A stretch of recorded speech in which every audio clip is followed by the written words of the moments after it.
Welcome back. Pakistan ایک مثالی ریاست بنے، وہ ریاست جس کا خواب دیکھا گیا تھا۔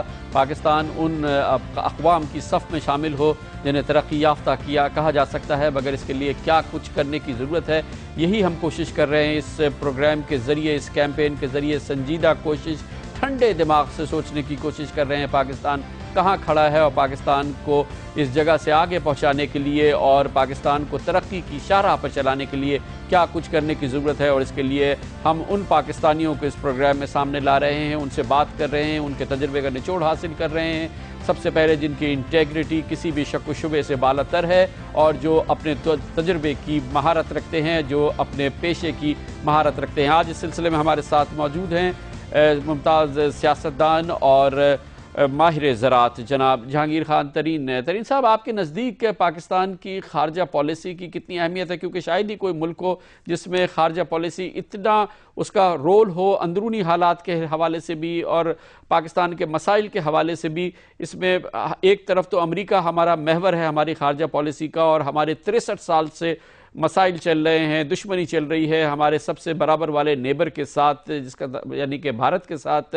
یہ خارجہ پالیسی کے خد و خال، ان تمام چیزوں کو سامنے رکھتے ہوئے آپ کے نزدیک کیا ہونے چاہیے؟ دیکھیں جی، فارن پالیسی جو ہے، خارجہ پالیسی ہمارے لیے ہمارے ملک کے لیے بہت زیادہ، جیسے آپ نے کہا، اہم ہے، کیونکہ ہم اس خطے میں ہیں، ہمارا ملک، کہ ہماری چاروں طرف چیلنجز ہیں۔ اور آپ ایران کا چیلنج نہ بھول جائیں، وہاں بھی ایک وولٹائل سچویشن ہے۔ تو ہمیں اپنے آپ کو سوچ سمجھ کے اور اپنے نیشنل انٹرسٹ کو پہلے آگے رکھ کے اپنی خارجہ پالیسی بنانی چاہیے۔ مگر ایک بات آپ یاد رکھیں جو عام پہ ہم یہ بھول جاتے ہیں، کہ خارجہ پالیسی کسی ویکیوم میں نہیں ہوتی۔ آپ کی خارجہ پالیسی آپ کے ہاتھ میں آپ کے پاس جب آئے گی جب آپ کی معیشت آپ کے ہاتھ میں ہو۔ آپ کی خارجہ پالیسی میں آپ وہ کر سکیں گے جو آپ کو کرنا چاہیے اپنے نیشنل انٹرسٹ میں، جب آپ کی اکانومی میں اتنی طاقت ہوگی کہ آپ کو فورن ایڈ سے بیل آؤٹ کی ضرورت نہیں ہوگی۔ جس دن آپ کو بیل آؤٹ کی ضرورت ہوگی، اس دن آپ کسی نہ کسی کے نیچے لگیں گے اور آپ اپنی خارجہ پالیسی میں وہ نہیں کر سکیں گے جو آپ کو کرنا چاہیے۔ اس کے کہنے کے بعد میں سمجھتا ہوں کہ سب سے پہلے جو اس پر ہمارا بڑا چیلنج ہے، سب سے اہم جو ہمیں چیز ہے، وہ انڈیا کے ساتھ ہماری جو ریلیشن شپ ہے۔ جب سے پاکستان بنا ہے، ہمیں یہی ایک مسئلہ رہ گیا۔ ہندوستان کے ساتھ ہمیں ضرور دوستی کرنی چاہیے، مگر دوستی ہوتی ہے جب آپ بھی اسٹرانگ پوزیشن میں ہوں، تو آپ دوسرے سے جا کے بات کر سکتے ہیں۔ اگر آپ کی پوزیشن یہ ہو کہ آپ نے ہر IMF کی ٹرانش کے اوپر آپ نے ان کی باتیں ماننی ہیں اور اپنے عوام کے اوپر بوجھ ڈالنا ہے ٹیکس کا، اور آپ کے پاس پیسے نہیں ہیں اور آپ کے پاس خرچہ زیادہ ہے اور آپ بورو کر رہے ہیں، تو آپ کیسے کسی کے ساتھ جا کے آپ آنکھ میں آنکھ ڈال کے نڈر طریقے سے بات کر سکیں گے؟ دوسرا آدمی بیٹھا ہے، جیسے ہندوستان کو پتہ ہے کہ آپ کی کیا کمزور پوزیشن ہے، تو آپ کے لیے کوئی نیگوشیٹ نہیں کرے گا۔ ایک دوسرا، ہندوستان کے ساتھ آپ نے سرنڈر نہیں کرنا۔ آپ یہ نہیں جا کے کہہ سکتے کہ بھائی ہم نے دوستی کرنی ہے، بہت ضروری ہے کہ ہماری ٹریڈ کھل جائے، اس سے ہمیں دونوں کو فائدہ ہوگا، تو جو ہم آج تک کہتے رہ گئے ہیں وہ سائٹ پہ کر دو، بتاؤ دوستی کریں۔ نہیں، یہ ہے کہ ایک برابری کی دوستی ہوگی تو کام آگے چلے گا۔ اس کے بعد جب امریکہ کا رول ہے، اب 9/11 کے بعد امریکہ اس خطے میں بیٹھا ہے، ہمیں امریکہ سے ڈیل کرنا ہے، مگر ہم اس وقت جب تک اپنے آپ کو دو پاؤں پہ کھڑے نہیں ہوں گے، ہم امریکہ سے ڈیل نہیں کر سکیں گے صحیح طریقے سے۔ آپ کو میں ایک ایگزامپل دیکھتا ہوں۔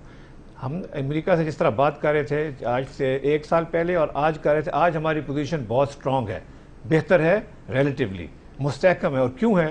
کیونکہ پاکستان کی افواج نے طالبان کے خلاف جو آپریشن کیے ہیں، جو کامیابی سے آپریشن کیے ہیں، امریکنز کو سمجھ آئی ہے کہ یہ پروفیشنل فوج کے ایکشن کے بعد ان کی پوزیشن بھی بہتر ہوئی ہے، طالبان کو بھی پش بیک کیا گیا ہے، تو ہمارا رسپیکٹ بڑھا ہے، اس ملک کا رسپیکٹ بڑھا ہے۔ اور آج ہم امریکن کے ساتھ ایک صحیح معنوں میں اسٹریٹجک ڈائلاگ کر رہے ہیں، جس سے انشاءاللہ ہمیں امید ہے کہ اگر اس کے اوپر اسی طرح سے کام ہوتا رہا تو ہمیں اس ملک کو ہمیشہ کے لیے فائدہ ہوگا۔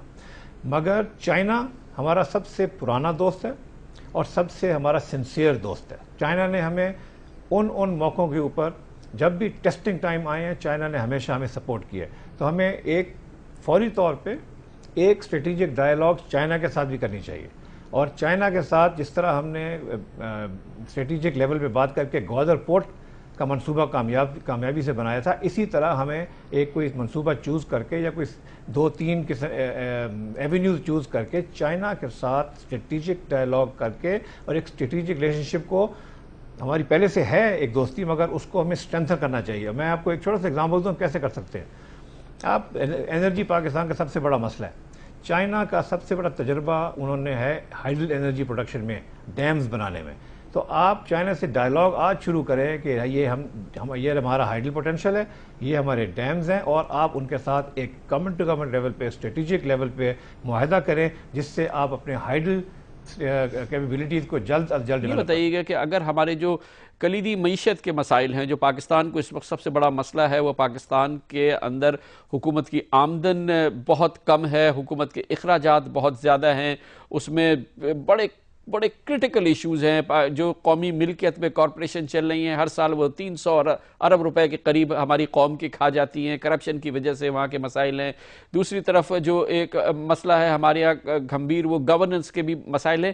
لیکن جو ہماری معیشت کو اس وقت بڑے مسائل ہیں, اس میں ہماری قوم ٹیکس جو دیتی ہے وہ مجموعی قومی پیداوار کا بہت کم 9% ہے, جو کہ پوری دنیا میں شاید کم ترین جو ممالک جن کی لوگ ٹیکس دیتے ہیں وہ ایک شرح ہے. اور اس میں ایک بہت بڑا مسئلہ ہے, اور جس کی وجہ سے آج آپ ہمارے ساتھ بھی موجود ہیں, اور اس میں آپ کی رائے جانیں گے کہ زراعت جو کہ قومی پیداوار کا 22% ہے, وہ بالکل ٹیکس سے آزاد ہے. حکومت اس کو انسینٹیوز دیتی ہے, حکومت سبسڈیز دیتی ہے, کھاد کی صورت میں اربوں روپے جاتے ہیں, پھر جو پروڈیوس نکلتی ہے اس کو حکومت اکثر مہنگے داموں میں خریدتی ہے, اور اس پر بھی کہتی ہے کہ آپ ٹیکس نہ دیں. جس ملک میں اس قسم کا نظام ہو, اس کی معیشت, اس کا سسٹم, اس کی بیلنس شیٹ چل کیسے سکتی ہے؟ Pakistani democracy will deliver. The terrorists will be defeated. We must stand with those who want to build Pakistan.